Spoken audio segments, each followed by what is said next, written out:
Welcome back to Braintree Today. I'm Martha Konstandinidis and you're watching BCAM TV. Now we'll be getting into our latest stories from the week.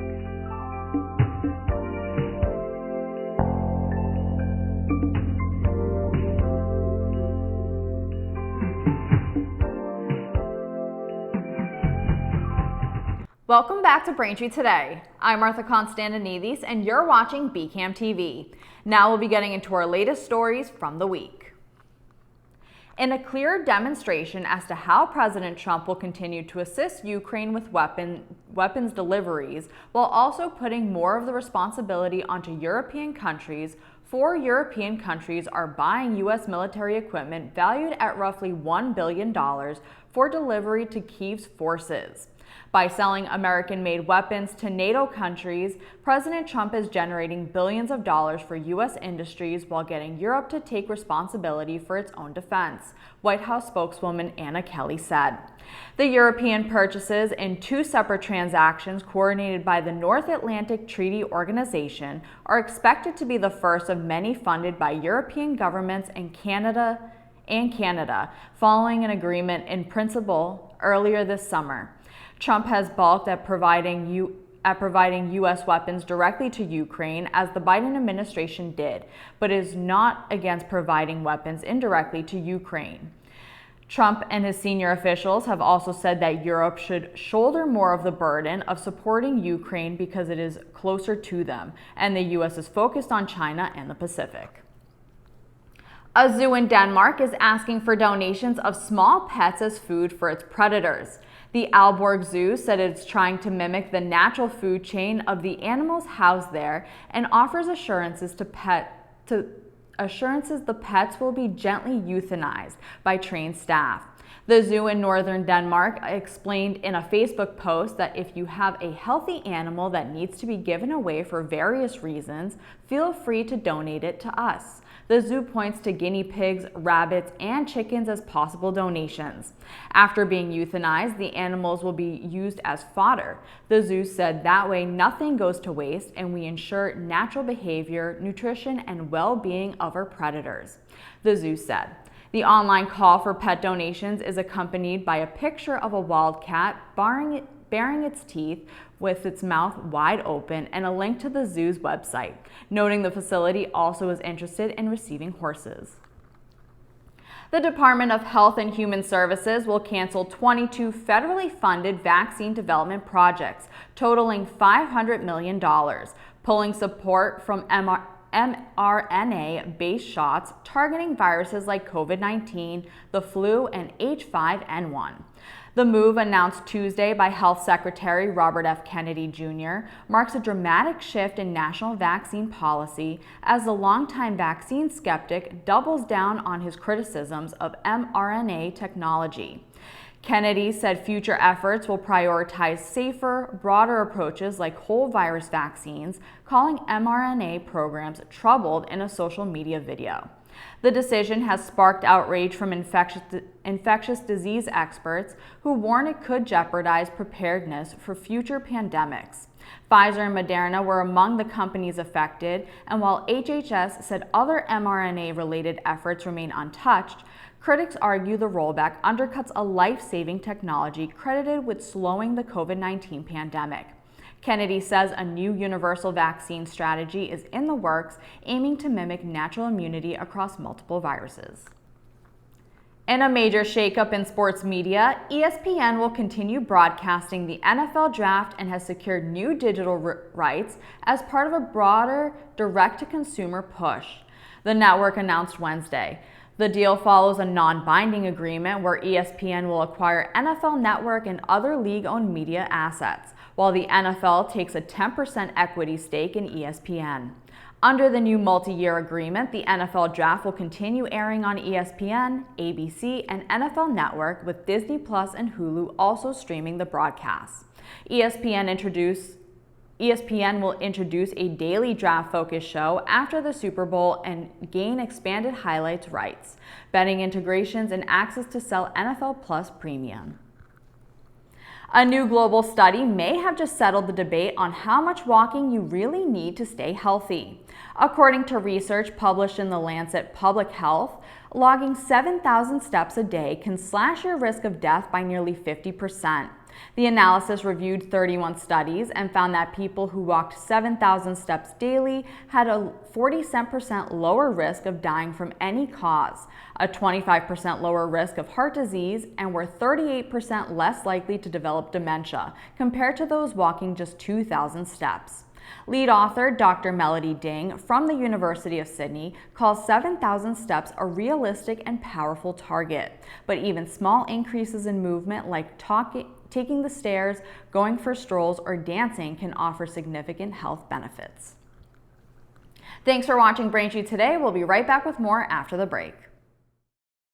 Heading into the city? Don't even think about driving. The T is by far the best value in the city. Park with ease at one of the many MBTA lots or garages with rates that beat anything in the city. You just have to tap your phone or contactless card and ride. No machines, no stress. It's modern, fast, it's easy. And the best part, you get dropped off steps away from where you want to go. Hop off at Park Street, explore the State House, Boston Common, and the Theater District. And don't miss a concert at the Orpheum. Ride smart, ride the T. So many reasons to get on board. Welcome back. The Braintree High School boys baseball team was honored with official citations from the Braintree Town Council on Tuesday, August 6th, recognizing each player's accomplishments during the outstanding spring season. The ceremony celebrated the team's hard work, sportsmanship, and standout performances, capping off a memorable year that included a special trip to Worcester's Polar Park, where the team had the unique opportunity to play on the same field used by the Red Sox's AAA affiliate. Here's more from Coach Bill O'Connell at the meeting. You know, it was quite a ride these guys took us on. It's been a while ago when we decided to look back, and it seemed like months ago. It seemed like 6 months ago, but in reality, it was like just 2 months ago that this group of guys here, rallied the town, rallied the high school baseball world, and took us on an incredible ride to Polar Park, and the outpour support from the town and all these little kids that were in town that were at Polar Park out in Worcester and flooded Southside was amazing. So really proud of what we did. Also during the meeting, Braintree Mayor Erin Joyce was in attendance to present the fiscal year 25 capital plan to the council. The mayor went item by item, addressing all budget plan updates to the council. Here's more from Mayor Joyce.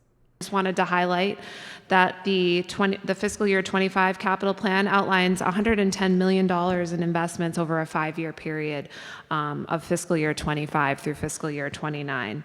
And it includes a wide range of funding sources available to the town, cash balances, bonded funds, state and federal funding sources, and other non-budgetary sources to compile the investment we are looking forward to making.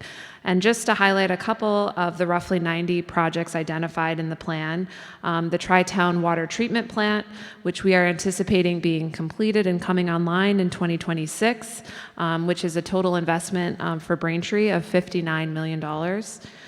Nearly $18 million in roadway-related projects, including town funding and annual state Chapter 90 funds, $15 million in water distribution system upgrades, $5 million in sewer system repairs and rehabilitation projects, $5 million in projected spending at our fire headquarters renovations, $4.4 million in police and fire equipment replacement, which is very important in making sure that our first responders have appropriate fleets and apparatus to support them in their work, $2 million in technology replacements for the Braintree Public Schools, and $1.2 million in projects, large and small, at various playgrounds, parks, and fields throughout Braintree, including making important upgrades to improve accessibility for Braintree residents. It's officially back to school season, and just in time for back to school shopping, Simon Centers across Massachusetts and New Hampshire have teamed up with the nonprofit Cradles to Crayons to collect clothing donations for kids in need. At participating malls, shoppers will spot bright yellow school bus displays, inviting them to grab a tag, shop for a new outfit, and return donations to a listed drop-off spot. In Braintree, the display can be found at South Shore Plaza near Macy's Selfie Wall, with donations accepted downstairs at the management office. The drive runs through September 1st, and all items will go to Cradles to Crayons, a Boston-based nonprofit dedicated to fighting childhood poverty by supplying essential items to kids from birth to age 12. The Delta Lodge in Braintree is also giving back in a big way this back-to-school season. The Lodge is hosting a school supplies drive every Monday throughout August to benefit kids in local communities. Donations can be dropped off at 403R Washington Street, and the Lodge is asking for essential items like pens, pencils, backpacks, crayons, erasers, index cards, notebooks, markers, and more.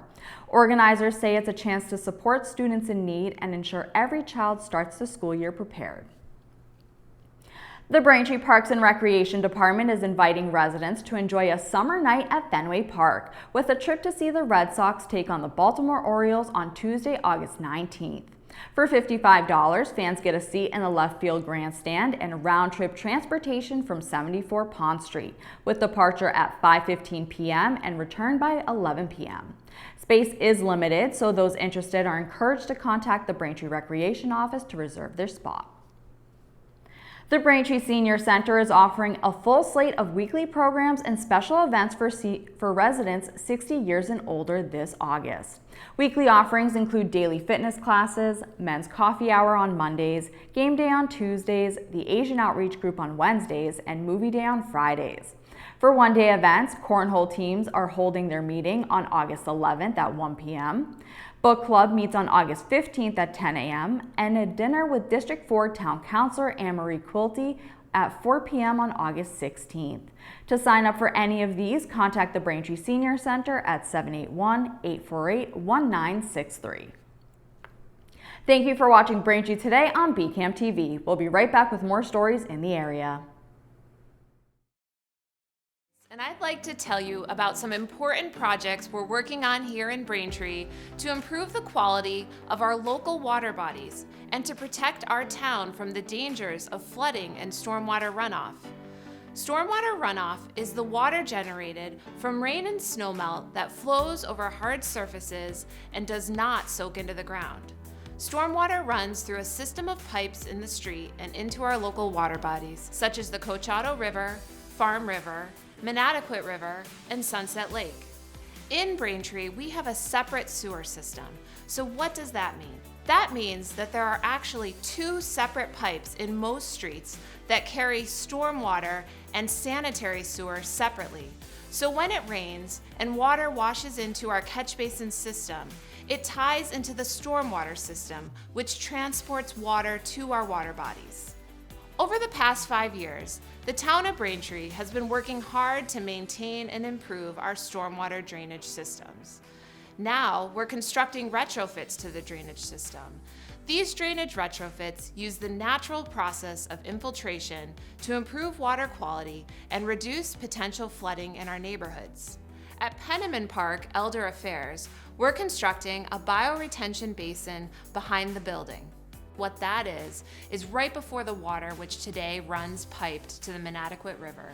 This project intercepts that pipe before it goes and discharges into the river. And it creates a place for the water to go first, which is the bioretention basin. And in that basin, plants and engineered soils will filter the water so that that water that's coming off of the neighborhood right now, unfiltered, untreated, will be collected into a rain garden, and that provides a lot of pollution control before the water ultimately makes it to the Manatequit River. I'm Rachel Horak. I live here in Braintree, and I'm the president of Sustainable Braintree. We think of ways that we can help our residents of Braintree live healthier lives that are in better harmony with our planet. And we want to be sure that our waterways are clean so that our residents can enjoy them both for recreation and for beauty purposes. The bioretention basin will filter out the bad bacteria out of the stormwater before it hits the Manatequit River. We add native plants that help filter out the pollutants so that the water is a little bit cleaner. Some of the ways that residents can help are reduce the amount of fertilizers that you use on your lawn, picking up pet waste, reducing the amount of garbage in our streets, and also raking the catch basins that you might see on the roadways. To pay for these projects, we're leveraging grants from the Mass DEP, the U.S. Environmental Protection Agency, and the Metropolitan Area Planning Council. As a Braintree resident, you should know that the town is actively working on projects that help improve the water quality in our water bodies. With your help and these projects, we will help filter pollution and keep Braintree's rivers, lakes, and streams beautiful for years to come.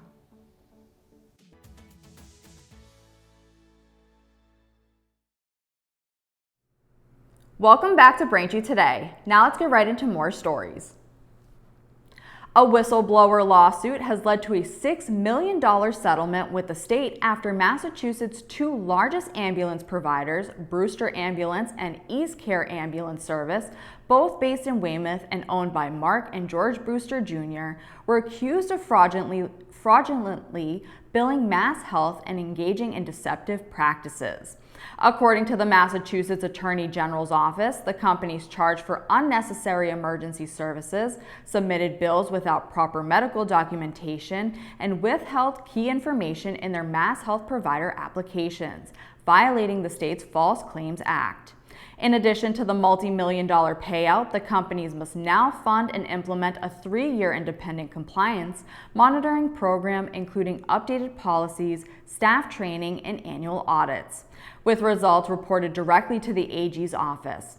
Attorney General Andrea Campbell says the case highlights how fraud misdirects taxpayer dollars away from those who truly need care.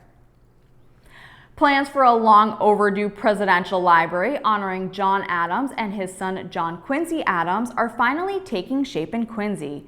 Despite being the second and sixth presidents of the United States, neither has a presidential library, a fact local officials and historians call shocking. Now, with Dr. Kirk Graham, former director of the Truman Library, leading the change as the center's first president, the new Adams Presidential Center is inching closer to reality. Quincy City Councilor Scott Campbell said the project will be done with care and collaboration, including input from Adams family descendants who see the library as a fitting tribute to the family's national legacy. Let's do it right, not just fast, Campbell said. Graham added, this isn't just for Quincy or Massachusetts, it's a national moment. There's no shortage of fun on the South Shore this weekend, with some events popping up in Braintree, Quincy, and Weymouth. Vinyl Lovers, a record store pop-up, is spinning into Braintree this Saturday, August 9th at Widowmaker Brewing. From noon to 4 p.m., music fans can dig through stacks of LPs, 45s, and rare finds from local record shops and private collectors. Mike and Lenny's will provide food, and admission is free. At the Thomas Crane Public Library in Quincy, the popular community clothing and book swap returns Saturday from 11 a.m. to 2 p.m., a free zero-waste event where all ages are welcome to browse, swap, and take home gently used books, clothing, and accessories.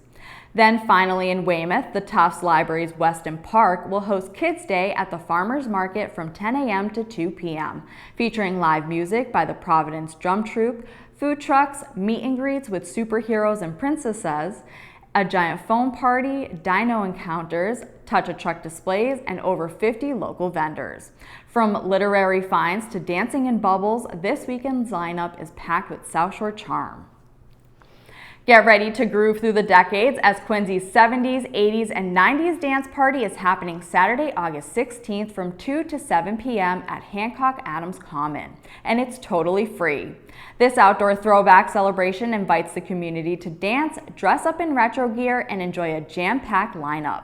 The Sidecars Band kicks things off at 2 p.m. with a tribute to the Cars, followed by Joyride at 3:30 p.m. for a live 80s mixtape. And disco legends Tavares headline at 5:30 p.m. with hits like Heaven Must Be Missing an Angel.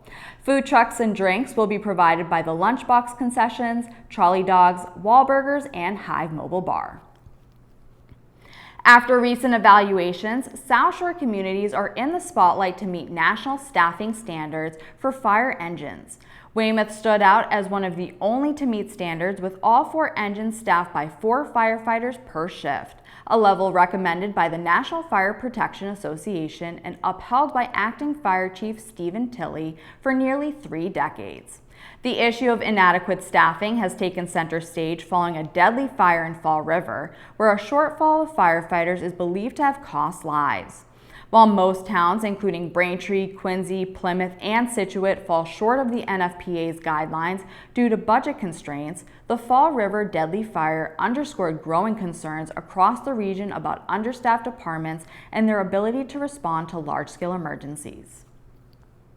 Thanks for watching Braintree today. We'll be right back with more in entertainment.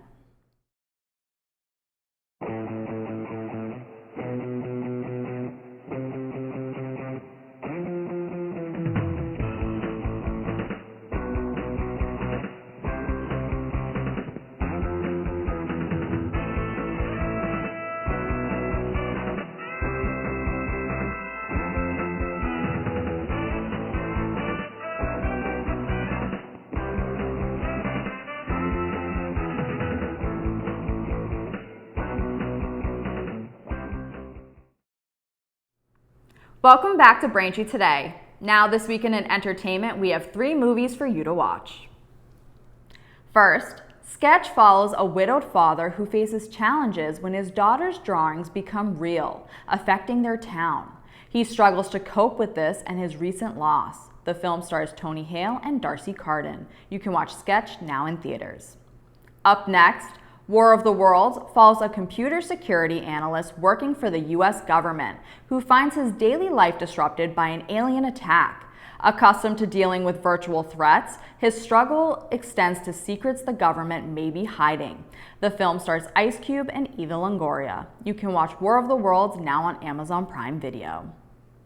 And finally, Freakier Friday follows Tess and Anna, who discover that lightning may indeed strike twice as they navigate the myriad challenges that come when 2 families merge. The film stars Lindsay Lohan and Jamie Lee Curtis. You can watch Freakier Friday now in theaters.